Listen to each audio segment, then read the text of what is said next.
your favorite pixelated person from across the world. If I am your favorite person, let's not make assumptions here. I'm reading some HAPS instructions that suggest for a pro tip to invite you to download the HAPS Act, the app, and subscribe to get notified when I'm live. Hi, Dan, Bob. I read out your comment.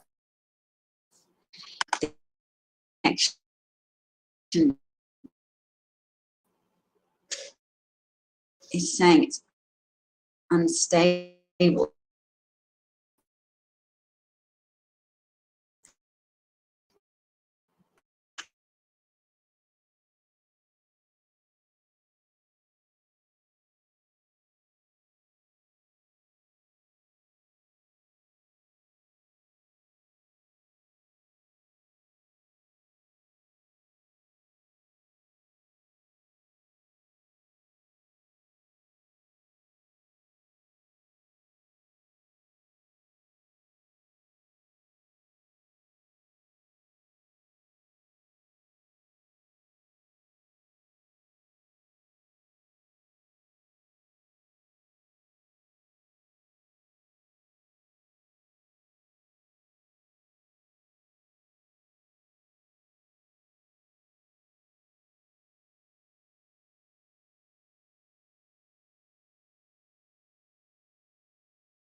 Hello. So, oh, look, it says there's 18 people here, which is nice. Hello, people. I hope you can hear me. And look, I said I was going to talk about the MAGA assault on Officer Sicknick, and I still intend to do that. I'm still interested in interacting with commentators, provided they're respectful and not hell-bent on spreading disinformation. So, no, the MAGA assault on the Capitol building was not an Antifa assault. It was not infiltrated by Antifa. There were many, many Trump supporters who moved from listening to then President Trump, to the Capitol building, where they felt themselves to be acting out his bidding by challenging the results of the election, by storming the Capitol in order to forcibly compel legislators to overturn the results of the election, to pressure Mike Pence into neglecting his formulaic role. What do you call it? It was a formality. That's what we're looking for his role in the family of formalizing electoral college votes that had all been already certified by all states and sent by relatively Patreon to helping me persevere even despite variable internet quality and variable screen quality. My apologies for all of these things. Chris is here too. Hi from Denver. Hello, Chris. Lovely to see you all. I remember to thank how supportive you all are when yesterday I was appearing on another show with Kaylee and Justin on their show called We Are Not Okay. And there were all these familiar people that I knew of who had followed me to that broadcast, who were saying lovely, supportive things in the comment section, which was so great to hear and so encouraging. So thank you. There's Hammerstrand saying hello from Göteborg. Bob saying, just wanted to say you were great last night. Phil dropping in to say hello from Denver. Awesome. Yes, it's an archaic duty by the VP,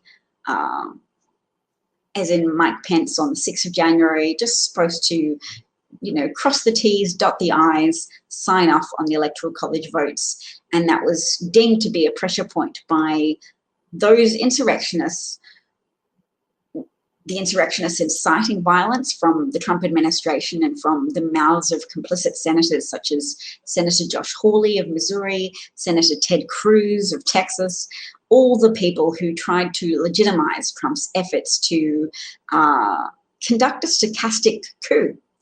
He probably hoped to have the military on his side, but senior people in the military made it clear that they did not think that the military should participate in overturning the results of a democratic election. And after they had all participated in writing a letter making a statement to that effect, Trump knew he had to count on his more informal army of irrational, indoctrinated Trump supporters. I'm going to write down the word indoctrinated because I'm always trying to remember that word. It's useful not to just say brainwashed. Indoctrinated is probably a politer way of saying it. Not that politeness is my highest consideration, but I'm trying to build consensus. I'm trying to build agreement and persuade as many of the middle as I can to not just gloss over Trumpism, but to have the courage to look at it square in the face as the insurrectionist movement it was. At least the media in covering the Capitol riot is helping to expose what happened and not just participate in a Republican-initiated cover-up. Republicans are trying a distraction methodology of covering up the insurrectionist riot of the 6th of January and all of its implications for Republican complicity in Trump's anti-democratic, authoritarian push for consolidation of power. By making big noises, by confecting a crisis at the border, when there's an ongoing challenge at the border, ongoing many consecutive months of increasing asylum seeking from people who are looking to leave behind worse circumstances and come participate in what they perceive will be a burgeoning American economy. So it's a function of success that you attract other people who also want to succeed in their lives, but it has to be conducted in a humane and sensible fashion rather than being conducted as some exercise in performative cruelty in order to signal to indoctrinated cruel people or just indoctrinated people who think that cruelty is required for safety or that cruelty is the guaranteed pathway to safety, who feel that national security is a zero-sum game in which you have to hurt refugees and hurt migrants in order to safeguard the people of your nation. And that's always been a false equivalency. The emotional pendulum swings backwards and forwards across human history. So after World War II and after a reckoning was conducted and it was realized that American officials had turned away boats full of Jewish refugees. I'm thinking specifically, what was it called? The St. Louis? No, a boat with thousands of Jewish refugees fleeing from Nazi Germany and Nazi-occupied Europe. And that boat was turned away and those people sailed listlessly in the ocean until eventually Belgium took the boat, but Belgium ended up also being invaded and occupied by Nazi forces. And so the Jewish people who were turned away from US shores during World War II many of those people were killed in fairly horrific circumstances. So there was a backlash post-World War II, and the United Nations, with the input of many influential Jewish people, helped compile an agreement on refugees that compelled prosperous, relatively secure, industrialized modern nations to compassionately or to organize a compassionate process for evaluating the claims of asylum from refugees and from potential migrants who consider themselves to be refugees. Propagandized is another word. Frank Lentz, good contribution, thank you. Chris said, in relation to Bob's comment about how great I was yesterday, said, yes, she was, wasn't she? Her and Kaylee could have gone for hours. So good. I will send that comment to Kaylee. I'm sure she'll enjoy it. And it is heartbreaking for children to have been victimized by Trump's fascist-style exploitation of propagandized anti-migrant sentiment in the US and anti-refugee sentiment. Those people who, and we all know them, who will say, but there's veterans on the street, there's homeless people, there are elderly people, there are people whose needs have not yet been met in the US, and while that exists, why should we take refugees? Because when you take refugees and you incorporate them into your society, yes, darling? What happened? Did the TV stop working? We'll press the button, darling. Oh, press the Netflix button and then find the show and start again. And if it doesn't work out, Mummy will come help you. My daughter is watching science shows, which is awesome. She's got a cold today, so she is sniffly and home. But wanted it to go for longer. I'm so pleased you enjoyed it. I'm thinking of inviting Kaylee on my show whenever she's free, because it's hard with Canadian hours at the moment to find overlap.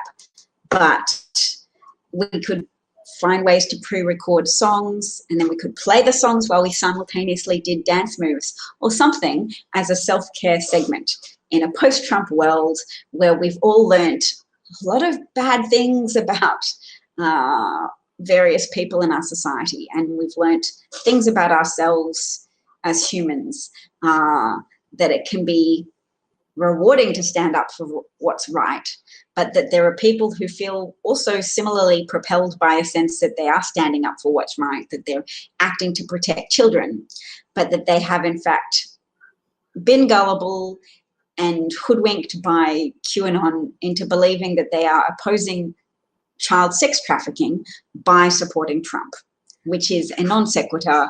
You're in fact supporting child sex trafficking by supporting Trump. He's a credibly accused child rapist, and I say credibly, his claims the claims against Trump for raping a child haven't been heard in a court of law. But even before people broadly knew that Jeffrey Epstein was a child trafficker and pedophile, there was an accuser who said that both Epstein and Trump had raped her when she was 14. She had a supporting witness who was willing to testify, who made a statement, and it was going to be a civil lawsuit, but was withdrawn shortly before the election, apparently because of death threats. But that's something that's not widely reported on the mainstream media, but a lot of people on Twitter certainly know about it. Twitter is the home for people who are obsessed with politics, be it obsessed on the left or obsessed on the right. And I don't mean obsessed in a pejorative way. I just mean it's a focal point of our lives, that we understand politics is not just about having a voice. It's about using our voice to find common ground, and then through our votes and through political advocacy to achieve action to benefit people's lives. Politics isn't just about running your mouth or being right. And sometimes people would describe that as an insufferable quality of modern human beings, that we tend to be very opinionated and have a lot of avenues for expressing our opinion. But we sometimes discount the potential of actually working together to achieve goals. So people who work with the Democratic Party to achieve good outcomes for our societies, our communities, our nations. And are you good, darling? Yes.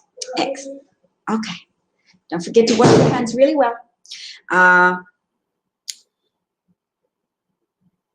yes, sometimes you have people on the hard left. I'm going to call them the hard left at the moment. And like Bernie Sanders saying, oh, I'm not comfortable with Trump losing his Twitter account because of the precedent that sets. People who make a stand on ideology without engaging very much with the practicality of life. And we should know that ideological extremism is associated with reward centers in the brain, that you can get high on your own supply of self-righteousness. The right know that. They're always accusing the left of that because it's politically convenient for pundits and commentators on the right to focus on the hard left as if that's truly representative of the left in general. So the left sometimes forgets that it's actually a lot more conservative and centrist than some remember, which is why Joe Biden's success was a surprise to some. Everybody was thinking at one stage, or many people were thinking at one stage, that Bernie Sanders would win the primary. I was desperately hoping he wouldn't. I thought America's inherent conservatism would assert itself at some point. And when I say conservatism, I just mean pragmatic conservatism. That's a nice way to talk about it, because I often use conservatism quite negatively to talk about those people who are so keen to not rock the boat that they oppose feminism and they oppose marriage equality because they think it's going to tear the social fabric, and they're very reliant on imposing Christian rhetoric and Christian ideology on the rest of America in order to safeguard American morals and values. And I totally want to denounce and expose that and make it more of a piece of general knowledge or common sense, as it were, that you have to be wary of very wealthy Christian dominionist billionaires who want to sabotage reproductive choice and contraception whilst promoting massive gun prevalence and sabotage gun violence protection laws. You have the Mercers, you have the Kochs, you have a lot of people whose money has purchased them disproportionately big megaphones, and they use those megaphones to compete with the voices of the hoi polloi, us plebs. And they own very powerful and very persuasive propaganda machines on the right. And if you've heard of horseshoe theory, you'll know that there's less financially powerful, but very addictively, psychologically powerful hard left in the US, less powerful, but still quite noisy, particularly on a social media platform like Twitter, who will do things like disparage Joe Biden and Kamala Harris, say nothing's good enough for them, complain that all student debt hasn't been eliminated, etc. It would be great for student debt to be relieved in lots of different ways. It would be great if people changed interest rates on student debt from compound interest to simple interest, so that people's debts weren't spiraling out of control, because compound interest is when, no matter how much you pay off that debt, any unpaid interest that you've generated over time is the new interest is being calculated based on not just unpaid principal, but the unpaid interest as well.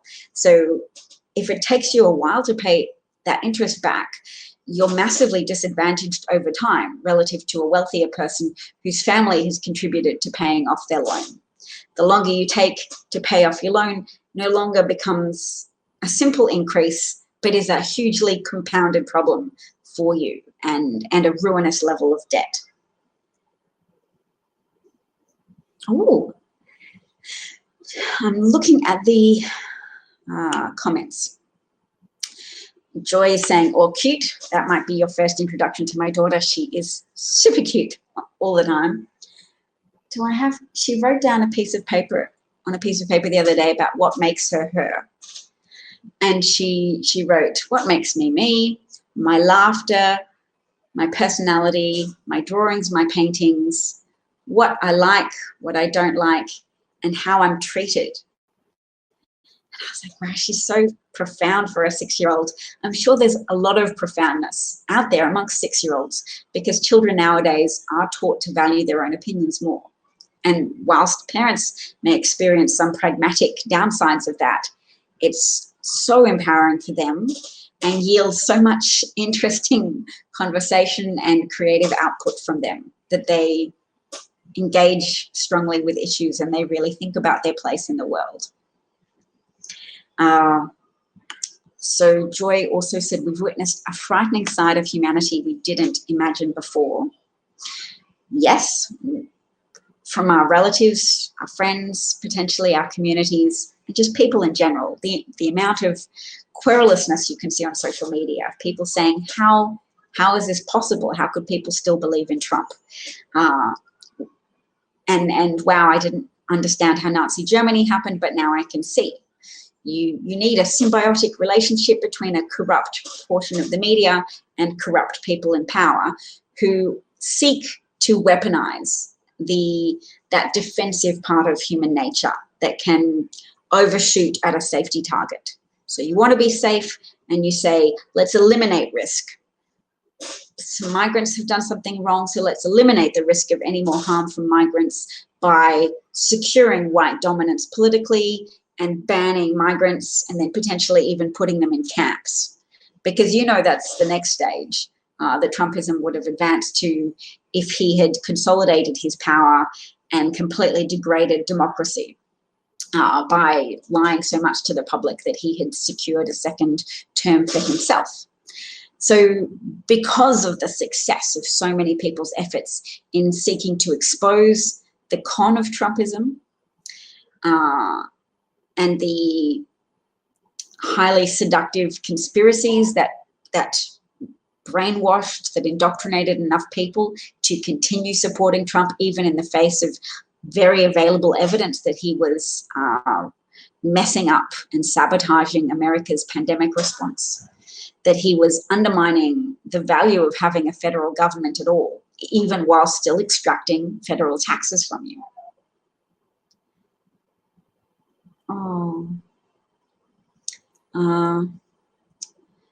Frank says, a term occurred to me to describe your streams, at risk of ascribing labels, if I might be so bold, sure-footed.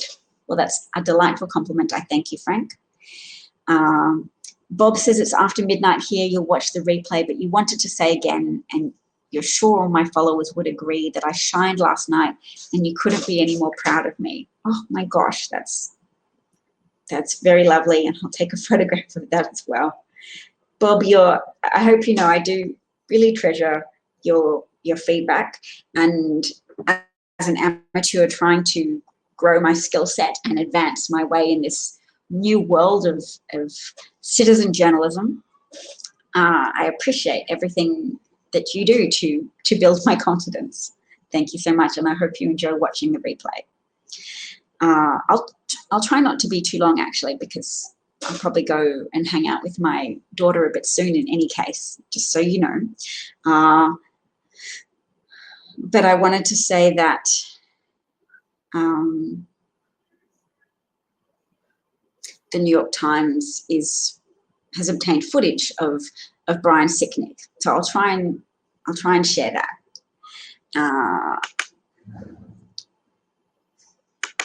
because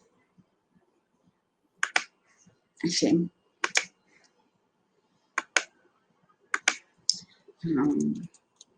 Officer Sicknick.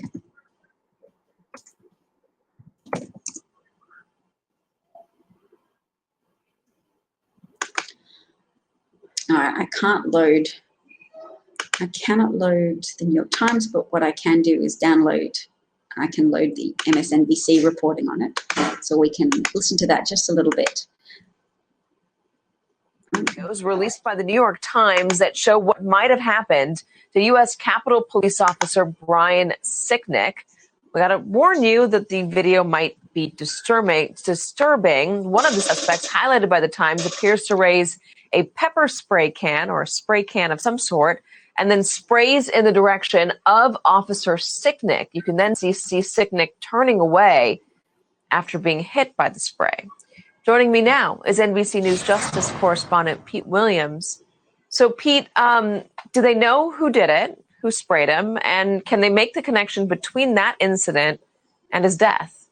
Well, 2 people have been charged with spraying Sicknick and 2 other police officers.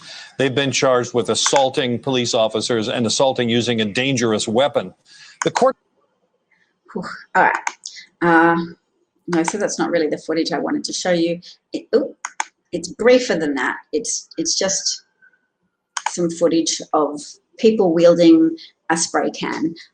They found the place where those 2 people purchased bear spray after being informed that they could not take guns to the Capitol, so they purchased bear spray instead, which I think highlights the violent intent of the people who wielded and purchased and carried that bear spray. Bear spray is not intended for use in humans. You can purchase pepper spray to deter human assailants, but bear spray is what you carry when you have significantly more malign intent than protecting yourself. So one of Officer Sicknick's colleagues, a female, had burn scabs under her eyes for 3 weeks following being sprayed with the same substance at the same time as Officer Sicknick was sprayed. So by our very act of talking about it, we are at least forming a collectivized opposition to Republican efforts to sweep it under the rug, to pretend it didn't happen, to distract from it. So in the same way, talking about climate change, it's been highlighted to me lately that sociologists, researchers, pollsters have determined that one factor in political will for climate action is how much people have heard conversations about climate change from people around them. In other words, how much we talk about climate change or our societal willingness to vote in politicians who promise to take action on climate change, that is a function on how much we talk about it. Even when it's awkward, even when our understanding is not perfect or expert level, talking about climate change helps create climate change action. And I mention that even in the context of white supremacy, because white supremacy is a very short-sighted, nihilistic movement in and of itself that seeks to entrench the advantage of the wealthy, of the profiteers, of the people whose greed, and I will say not greed, I'll say appetite for wealth, people whose appetite for wealth is unconstrained by any human considerations.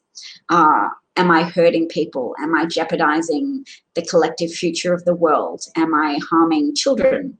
Am I increasing the amount of pollutants in the air that will cause respiratory disorders in people and contribute to developmental problems and cancer rates? So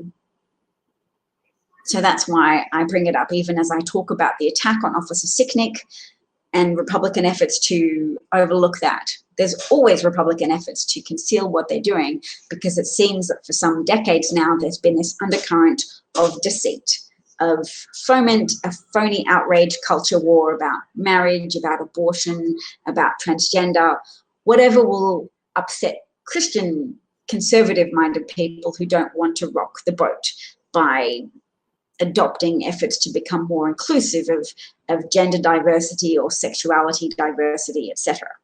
They will exploit that unease with change to push misinterpretations of the Second Amendment that overlook that the phrase bear arms has been asserted by historians and linguists as referring to bear arms in a military sense, that the Second Amendment is about the well-regulated militia that the first clause in the sentence introduces. And I'll just look up the Second Amendment so I can quote it perfectly. The Second Amendment, that I was reading a piece yesterday about how, yes, linguists predominantly in agreement that the body of evidence from the corpus at the time, i.e. the collected works, written word around the period at which the Second Amendment was written, indicates there is no evidence that bear arms was used to refer to citizenry. Bear arms was always used in a military sense, and therefore it conclusively provides evidence for an interpretation of the Second Amendment that can only mean a well-regulated militia should be allowed to acquire arms and bear them, because you bear arms in military endeavours for defence or offence, but it is not for individuals to have unregulated access to weaponry in order to protect their property interests.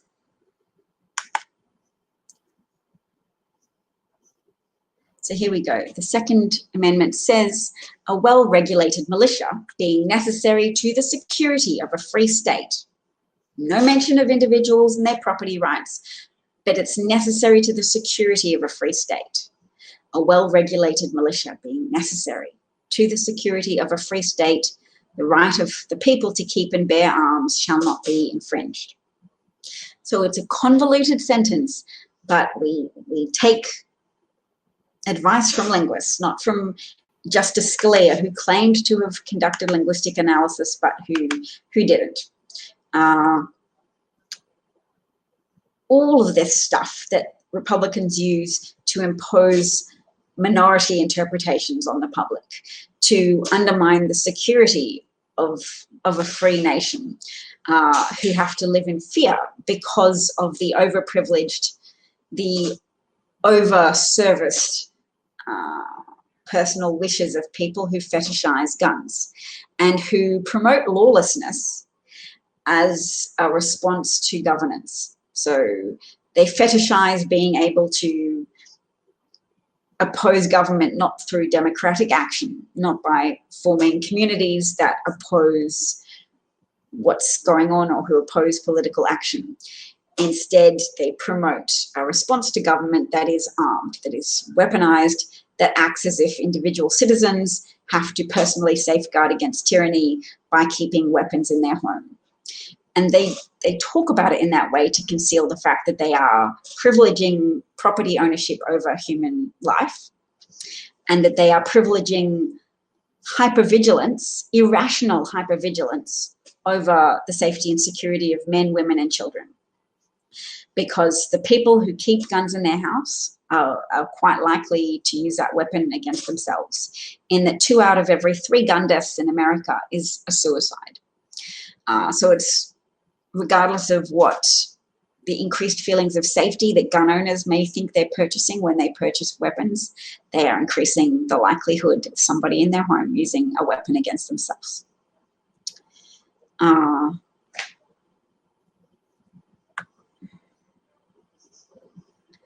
Phil is pointing out that Republicans are weaponizing the border crisis, the alleged border crisis. They are perverting public perceptions of the challenges of the border and the challenges of tweaking America's legislation to become more humane and making more resources available to process refugee claimants in an orderly and considerate fashion. They're weaponizing that into a new disinformation point meant to detract attention from the insurrection fallout, the fact that there needs to be legal consequences and societal consequences to punish and discourage future insurrectionists, to have a orderly society governed by the rule of law, in which people don't try and bring mace to the Capitol, bring bear spray to the Capitol, to use hockey sticks and flagpoles to attack police officers en masse and overthrow the government, because that's a bad outcome. And sane people would acknowledge that, but propagandized Republicans who glorify the personal overthrow of the government, they think that's fun and a day for the history books, and they broadcast about it on their own social media pages until they realized they had to delete them because it's not legal in America to overthrow the government. And as much as Trump undermined the rule of law, it still existed even on January the 6th. And the police were able to hold the line enough, even with delayed backup from the National Guard, even with Trump appointees in the Pentagon undermining America's collective capacity to respond to this domestic terrorist threat from the insurrectionists. So yes, we always have to focus on combating Republican disinformation by highlighting what it is they're trying to distract from as well, trying to reground the conversation in what they're afraid of talking about, because it highlights their perversion of their oaths of office and their commitment to an agenda that is at odds with most Americans' agenda of having a safe, prosperous nation. So yes, many Republican senators are headed down to the border to draw the media with them, to capitalize on the vulnerability of the media to a false equivalency, because it gives them credibility for being neutral when really they're being dragged into regurgitating Republican talking points, because that's what Republicans present as true. So the over devotion of the media to presenting a neutral style of reporting with, here's what Republicans say and here's what Democrats say, we're not judging, we're just showing you what they both say, privileges liars. Because lies can be more compelling than the truth, because lies will serve the liar. Lies are constructed with intent to engage. Lies are created to compel your irrational limbic system into high gear by creating risk perception. And that is all very valuable stuff that should be written down in an article, because exposing Republican methodology and why it's effective and how they can exploit the media, rather than just to say, you suck media, to actually highlight that an over devotion to neutrality privileges liars, because lies have an element of conscious creation. They're shaped to best appeal to the listener. They're purposefully constructed. The truth is just the truth. The truth is our attempt to describe reality as best we can. It's not created to be appealing, it just exists. Whereas lies have that element of purposive creation to best manipulate you and to best connect to your risk perception system. So some of us, most of us listening to this broadcast, will have a degree of immunity to that type of manipulative psychological wrangling from Republicans. We're immunized by our own research and our own engagement with reality. So that gives us a degree of protection from their lies. But there are most people who don't take that same level of interest in the news. Hi, darling. Did you eat the rest of your sandwich? Did you eat your capsicum? Did you want some strawberries? Do you want to say hi? You want to say hi? You don't have to. You could just stick up a little hand and wave it if you want. Oh, yeah. That's cute. Woo. That, wow. I can't even see you on the camera. The camera's there. So if you put your hands... Anyway, you work it out. I probably need to go. Frank says, I wonder if those storming the Capitol felt there was an air of impunity resulting from the perception that very few prosecutions played out earlier in the year at other protests. No, I don't think that riots and property destruction will complicate the insurrection charges. No, that doesn't have any legal weight. It's just something that will carry weight on conservative on conservative shows, Mommy, on Fox and things. But oh, because it reverses it. Like eyes, we see a reverse image in the mirror, and then a camera as well as like a mirror. It reverses the image. So when you have your hand to the left, you'll see it on the right on the camera screen. Harry says hello from Los Angeles. Hello, Harry. Molly's there. Molly says hello. Harry says hello, little hand. Everybody's waving back. Eleanor's there too and says hello, Davin, little one. Thank you.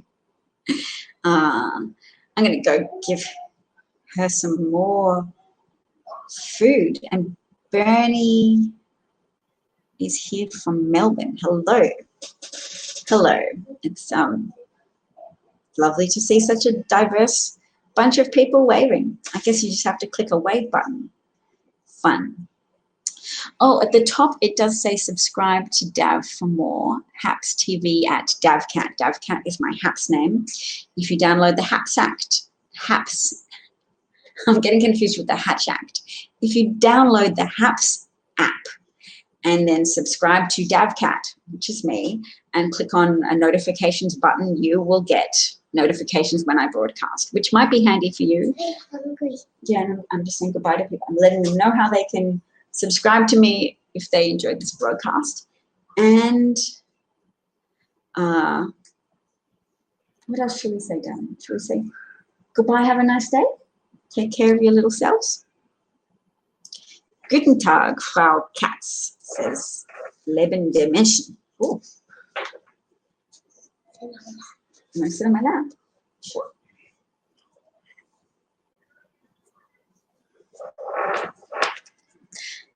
Oh, sleepy bubbles. Well, are you just pretending to be asleep?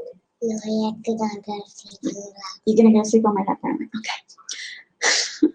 Well, she's pretty little. Oh, thank you, Frank. Anyway, I'll say goodbye so we can go hang out, and hope to broadcast again soon. And brush my hair. Look at that. Goodness gracious. Take care, everybody. I'm going to try and talk to Kaylee to see if we can do some kind of singing exercise thing where we promote self-care and fitness and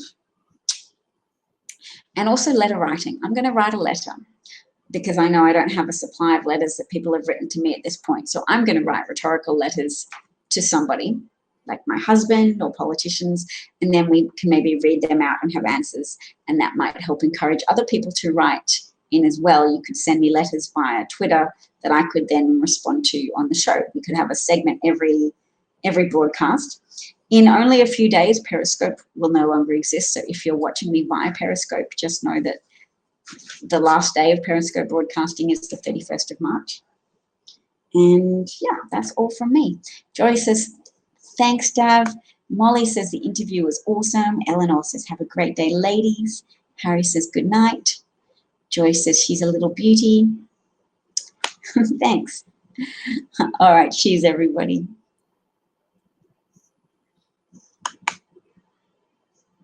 Namaste and shalom.